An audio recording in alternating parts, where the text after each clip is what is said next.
నమస్తే. ప్రస్తుతం మనతో పాటు సీనియర్ దాము బాలాజీ ఉన్నారు. ఆయనతో మాట్లాడదాం. నమస్తే సార్. నమస్తే సార్, హైదరాబాద్లో స్లీపర్ సెల్స్ యాక్టివేట్ అవుతున్నారు అని అంటున్నారు. దీనికి అవకాశం ఉందంటారా సార్?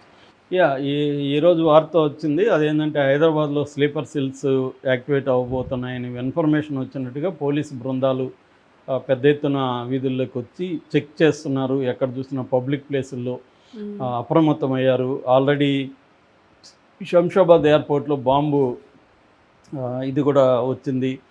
సో అందుకని అక్కడ డ్రోన్స్ని అలౌ చేయడం మానేశారు. తర్వాత గస్తీ పెంచారు. ప్రయాణికులకు కూడా 3 గంటల ముందు వచ్చి చెక్ చేసుకోమంటున్నారు. సెక్యూరిటీ చెక్స్ పెంచాం కాబట్టి 3 గంటల ముందు రమ్మంటున్నారు. అట్లాగే గూగుల్లో స్ట్రీట్ వ్యూస్ని కూడా బ్యాన్ చేశారు. స్ట్రీట్ వ్యూస్ చూడడం అవన్నీ కూడా బ్యాన్ చేశారు.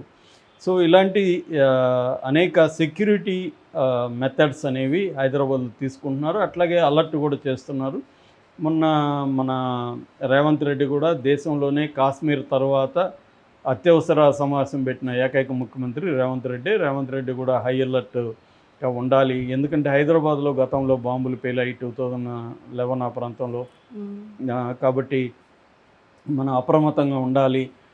హైదరాబాద్లో ముందు నుంచి కూడా ఏంటంటే ఓల్డ్ సిటీలో ముస్లిమ్స్ ఎక్కువ ఉండడం, దీనివల్ల ముస్లిం టెర్రరిస్టులకి హైదరాబాద్కి లింక్స్ ఉన్నాయని చాలాసార్లు ఇక్కడ షెల్టర్లు అవి తీసుకుంటున్నట్టుగా ఎన్ఐఏ కూడా అనేక సార్లు దాడులు చేసింది. మనం కూడా మన ఛానల్లో చాలాసార్లు దాని గురించి వీడియోలు చెప్పుకున్నాం.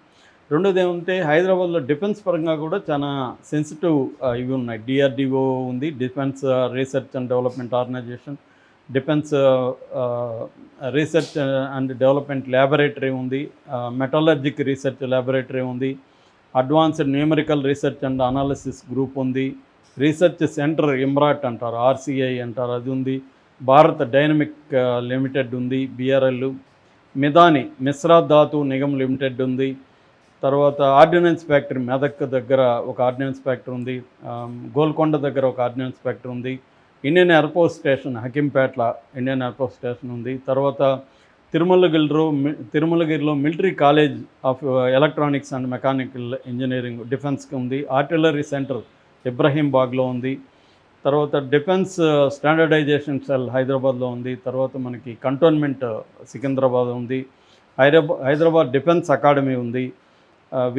విఈఎం technologies integrated defence system facility ఉంది.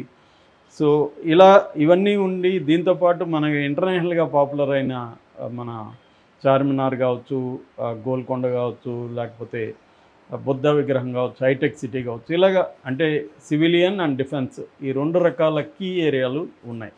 కాబట్టి ఇవి ఏవి జరిగినా కూడా మనకి చాలా డ్యామేజ్ జరిగే అవకాశం ఉంది. రెండోది హైదరాబాద్ ఒక ఇంపార్టెంట్ స్ట్రాటజికలీ వెరీ ఇంపార్టెంట్ ప్లేస్లో ఉంది.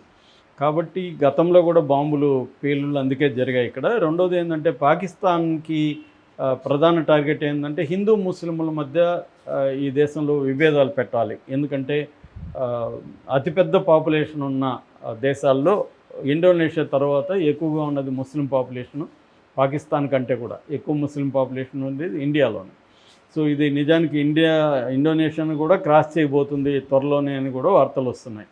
ఇప్పుడు మనకి సెన్సస్ కానీ జరిగితే క్లియర్గా అర్థమవుతుంది ముస్లిం పాపులేషన్ ఎంత ఉంది అనేది క్లియర్గా మనకు తెలిసింది. ఇండోనేషియాను కూడా దాటిపోయే అవకాశం ఉంది.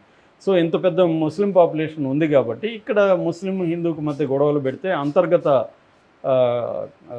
ఒక దాని ఏమంటారు కల్లోలం, అంతర్గత యుద్ధం లాంటిది, సివిల్ వార్ లాంటిది క్రియేట్ అయితే మనం బలం వస్తుందనేది పాకిస్తాన్కు ఉండే లక్ష్యం. అందుకని అసీం మునీర్ ఏప్రిల్ 16న ఆయన పాకిస్తాన్ ఎన్ఆర్ఐల మీటింగ్లో కూడా క్లియర్గా అదే చెప్పాడు. 2 దేశాల సిద్ధాంతాన్ని ముస్లింలు హిందువులు క్లియర్గా అన్ని విషయాల్లో మనం వేరు అనే విషయాన్ని ఆయన బలంగా చెప్పాడు. అది చెప్పిన 16 చెప్పాడు, 22న పహల్గాం జరిగింది. అంటే క్లియర్గా వాళ్ళకి ముస్లిం పాపులేషన్ ఎక్కడ స్ట్రాంగ్గా ఉంటుందో చూసుకొని ఆ ఏరియాల్లో అల్లర్లు క్రియేట్ చేసే అవకాశం ఉంది. ఇప్పుడు ఈ వార్ అనేది ఆగిపోయింది. ఈ వార్లో పాకిస్తాన్ యొక్క బలహీనతలు ఏంటో పడిపోయినాయి. కాబట్టి ఎప్పుడైనా కూడా పాకిస్తాన్ ఇండియాతో కన్వెన్షనల్ వార్ఫేర్ అనేది చేయలేదు. ఎందుకంటే ఏ రకంగానూ వాళ్ళు మ్యాచ్ కారు మనకి.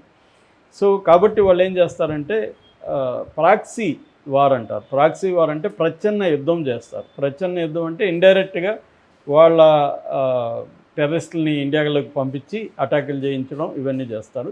టెర్రరిస్ట్ నెట్వర్క్లు ప్రధానంగా 3 రకాలుగా ఉంటుంది. ఒకటి యాక్టివ్గా ఉండే టెర్రరిస్ట్ మెంబర్లు, రెండోది ఓవర్ గ్రౌండ్ వర్కర్స్, మూడోది స్లీపర్ సెల్స్.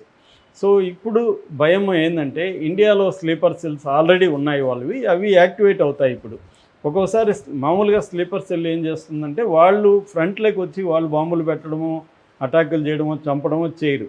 వాళ్ళు ఏం చేస్తారంటే యాక్టివ్గా వచ్చే ఈ టెర్రరిస్టులకి వీళ్ళకి ఇన్ఫర్మేషన్ ఇస్తారు. అంటే ఎక్కడెక్కడ మనం బాంబులు వేయచ్చు, ఆ ప్లేస్లో సెక్యూరిటీ ఎలా ఉంటుంది, అక్కడ దగ్గరలో పోలీస్ స్టేషన్లు ఏమున్నాయి, ఇటువంటి ఇన్ఫర్మేషన్ ఇస్తారు. తర్వాత అక్కడ నుంచి పారిపోవాలంటే ఎలా ఉంటుంది అది ఇన్ఫర్మేషన్ ఇవ్వడం. రెండవది వాళ్ళకి లాజిస్టిక్స్ ప్రొవైడ్ చేయడం. వాళ్ళు వచ్చినప్పుడు ఇక్కడ ఇండ్లు ప్రొవైడ్ చేస్తారు ఉండడానికి, ఫుడ్డు, మెడిసిన్స్, వాళ్ళ సేఫ్ హౌసెస్ అంటారు.